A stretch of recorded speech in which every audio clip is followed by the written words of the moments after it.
Our next very important topic is direct and circumstantial evidence. Direct evidence क्या होते हैं, अलग अलग भी आ सकते हैं, डिफरेंस भी आ सकता है। डायरेक्ट एविडेंस क्या है और सर्कमस्टांशियल एविडेंस क्या है।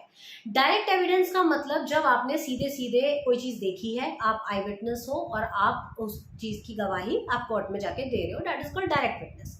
सर्कमस्टांशियल एविडेंस का मतलब होता है आप डायरेक्ट आपने कुछ नहीं देखा बट आप प्रूफ कर रहे हो चीज़ों को, कुछ कुछ चीज़ों को दिखाकर। लाइक फॉरेंसिक एक्सपर्ट की रिपोर्ट हो गई, किसी ऐसे इंसान का ओपिनियन हो गया जो कि उस चीज़ से रिलेटेड है, जुड़ा हुआ है, तो वो हो गया सर्कमस्टांशियल एविडेंस। तो डायरेक्ट का कोर्ट में ज़्यादा अहमियत होती है, सर्कमस्टांशियल की इतनी अहमियत नहीं होती है कोर्ट में। I will read it for you. Evidence may be direct or circumstantial. Direct is the direct proof of fact. वो direct proof of fact है, जैसे कि testimony by the witness about what that witness personally saw and heard. उसने या तो खुद देखी है चीज़ या खुद सुनी है। सर्कमस्टांशियल जो एविडेंस होते हैं वो इनडायरेक्ट होते हैं और ये प्रूफ होता है सिर्फ उस फैक्ट का जो कि उसको किसी और फैक्ट से डिराइव हुआ है। मैं ये कहती हूँ कि मैंने ये चीज़ होते हुए खुद नहीं देखा बट इन चीज़ों से मेरे को अंदाज़ा लग रहा है कि ये चीज़ ऐसे ही हुई होगी। अगर ये पर्सन यहाँ नहीं था और यहाँ पर भी नहीं था तो ये पर्सन डेफिनेटली थर्ड वाली जगह पर था, तो वो मैंने किसी और फैक्ट से प्रूफ निकाला है, वो डायरेक्ट मैंने नहीं देखा वहाँ पर। आप समझ रहे हैं बात को कि जब हम अपनी आंखों से, एक तो ये होता है कि मैंने खुद उसको ए प्लेस पे देखा था, ये हो गया डायरेक्ट एविडेंस। एक मैं कहती हूँ एक पर्सन तीन ही जगह पर हो सकता है, ए बी सी पे, अगर वो बी पे नहीं था सी पे नहीं था तो डेफिनेटली ए पे था। ये मैंने फैक्ट्स में से फैक्ट निकाला है, तो इसको कहते हैं सर्कमस्टांशियल एविडेंस।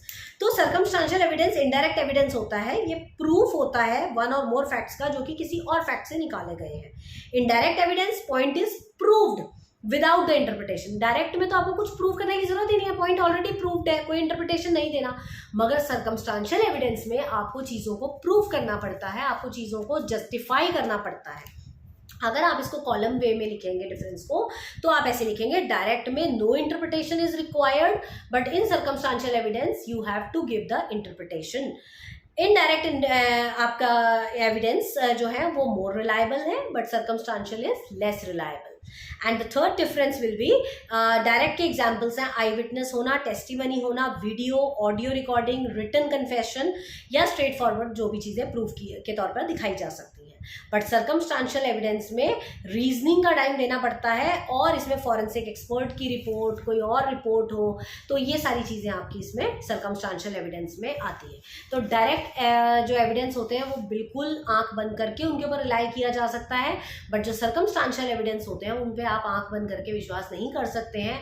उसके लिए आपको किसी एक्सपर्ट की राय या कुछ लेना पड़ता है और उसके वो 100% रिलायबल होते भी नहीं है।